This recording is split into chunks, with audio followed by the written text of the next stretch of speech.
just got this Elias 2.0 from Diamondback. It is going to function as my non-dominant pouch on my left side. I'm pairing it with a Diamondback Mini Nico that I've been using for a few months now, and I have that currently paired with a Diamondback Flux. The Flux is good, but the Flux is a little too wide in my opinion for what I'm doing right now, because it is a scoop bottom compared to the type that tapers down into a corner. So it's always open whether or not you have material or tools in it. This one, depending on how I run it, will become, will stay closer to my body for the most part. And that's pretty important to me right now because I'm on a podium ladder on a lift. And so I'm gonna give this a try. This also gives me a bit more organization for tools because the Flux only has, let me see, one main pocket that has 3 slots in it for 2 tools that currently hold my 2 levels and some number books and some extension bits, like a 12-inch extension bit, 1/4-inch hex, and a 6-inch extension bit, also 1/4-inch hex. It has a variety of bits that I have, and mainly I use it for self-tappers, one-hole straps, redheads, wire nuts, a punch, one-hole saw, Allen keys, right angle. So I'm trying to replicate what I carry in that Flux to this right now, but I don't have my actual tools from work here. I happen to have some comparable tools because I have a couple extras or whatnot, but I'm gonna go ahead and start with the pouch. So this is a four pocket pouch from, can't even talk. It's a 4-pocket pouch from Diamondback, and so this is counted as a pouch. As you can see, Stanley Fat Max fits in there no problem. I don't run it like that because I have a holstery clip that I use on my right side for my tape measure, so this is not going to be used for that. But real quick, let me give you some dimensions because in my research I was not able to find anything for this bag. So as you can see, it's just a little short of 16. It's more like 15.5 inches from top to bottom. Width wise, it is going to be about 11 inches, corner to corner on the bottom, but on the top, obviously it's much less. It's like 5.5. So, the sides taper down to that. Then the width from the wall, it's not completely flush against the wall, but right now it's filled and it's roughly 6 inches and it's pretty full. So I filled it on purpose so that you could see more or less what this actually looks like when you're utilizing it for what it's intended. Going back to the first pocket, I'm going to use that for self-tappers or 3/4-inch hex screws, also self-tapping. In the main pocket here, it's split with a divider, so to speak. So this is one pocket and it has 3 tool slots on against the wall, and then it has the divider that gives you a section to put some stuff down in there if you wanted to. If you put any small stuff, it's definitely going to get lost in there. I'll try to give you a view down there. You'd have to put something like, you could probably throw a meter in there for sure. I don't have one on me because I didn't think that far ahead, but a meter would definitely squeeze in there if you wanted to run it in there nice and snug. The wall of the partition divider gives you 3 additional tool slots. These are very tight, so right now I slipped the Chinese in 2 levels. It holds it, but it's snug, so it's going to take a while for them to break in and get loose enough so that it drops in and out fairly easy. But for now, they are tight. This is a pair of strippers from Knipex, and they fit in there.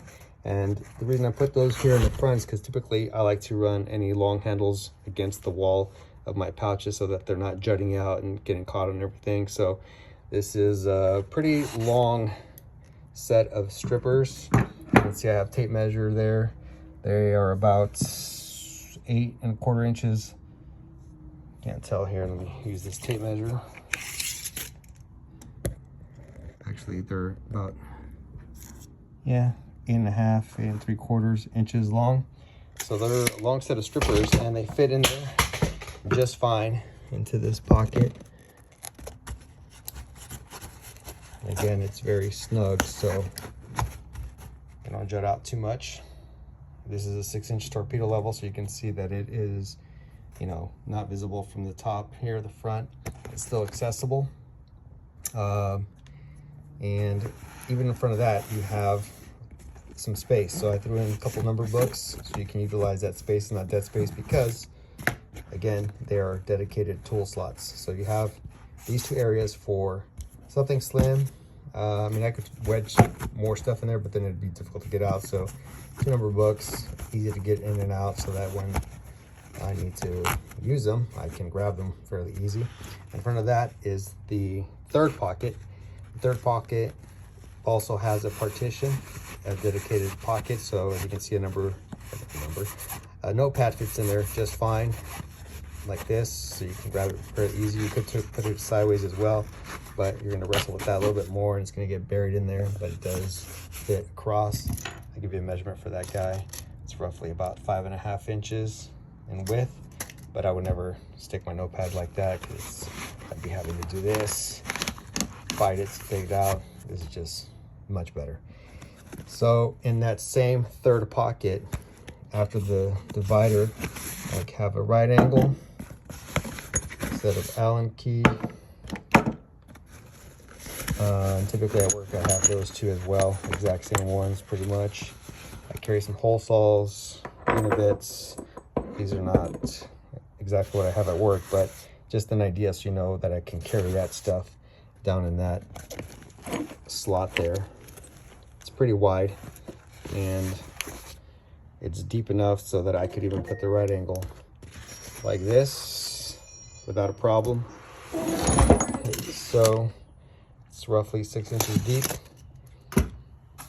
So yeah, that's that. As you can see, I got a dinner bell call.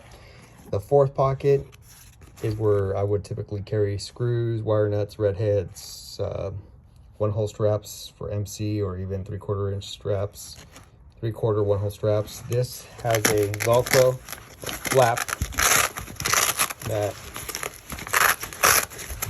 you can close so that none of your material falls out, or not as easily anyway. And the front section has the standard Diamondback like pen, pencil, marker slots.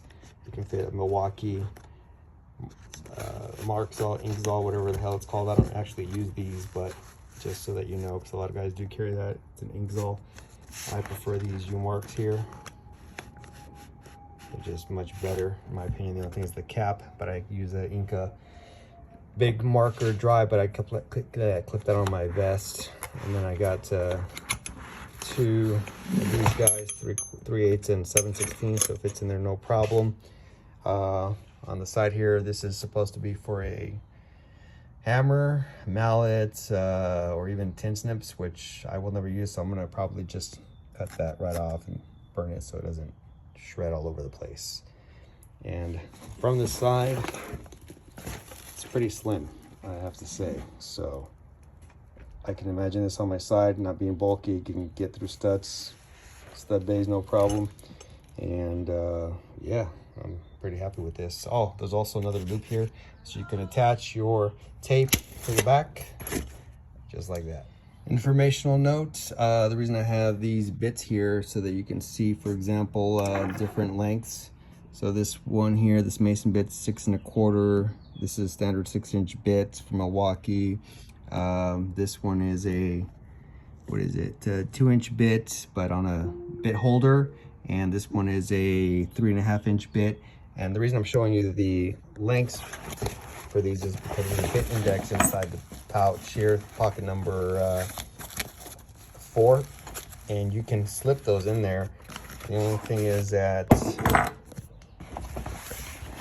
trying to get an angle here, these 4 here will hold your standard 3.5 inch bit, no problem. As you can see, you can still access it without it falling in too deep. But if you try to put that guy into these last three, you're definitely going to lose it in there. I'll throw one in there. I can grab it myself after, but look, it's going to fall in there. It's going to be really hard for you to get it out. If you use a 2-inch with a bit holder, even that goes in. You can still kind of grab it, but it's really hard. So to get rid of that problem, get some 5/16 dowels and throw 2 of them into these longer slots.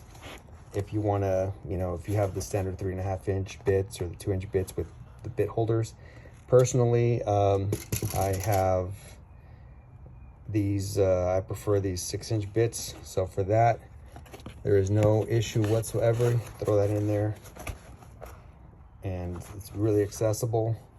And again, the 3.5 inch bit on these 4 is no problem. So here I am the next day at work. I got the Flux right here, and just so you could see, I have, like I said, those number books there, the 12-inch, 6-inch extension bits, 2 levels. I got some 1-hole straps and red heads and knickknacks in there. Down in there is where I have the hole saw, the right angle. Should have the right angle in there. Where the hell is it? That's odd. Oh, I think I took it out Friday.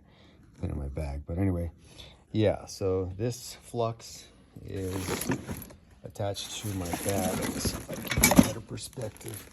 Guess I just throw it on the ground. So, got my headlamp on, so it's giving me an awkward shadow here. See if I can give you a side-by-side comparison. So you can tell that it's much taller, right, compared to that original one. Anything much lower, but it won't be as bulky. So if you look at the side, see how proud that is compared to this guy here, side by side. It's hard to tell here in the video, but suffice to say that it sticks out quite a bit. On the other side, I have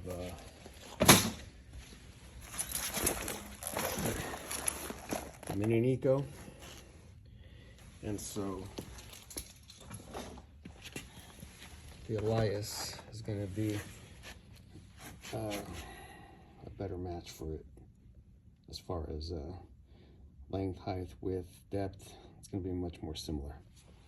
So you can see there's quite a significant difference in height, right? That Flux is about 10 inches, so it's a lot shorter, closer to your hip, which is good and bad. Width-wise, again, this one's 11 inches. This one is about 7.5 to 8. As far as the thickness, the depth, this one reaches to like 7, whereas this one's pretty flush. I mean, it's flat right now, there's nothing in it, but it's no more than 4 inches. So different setup altogether, but it should work out for me. I guess we'll find out.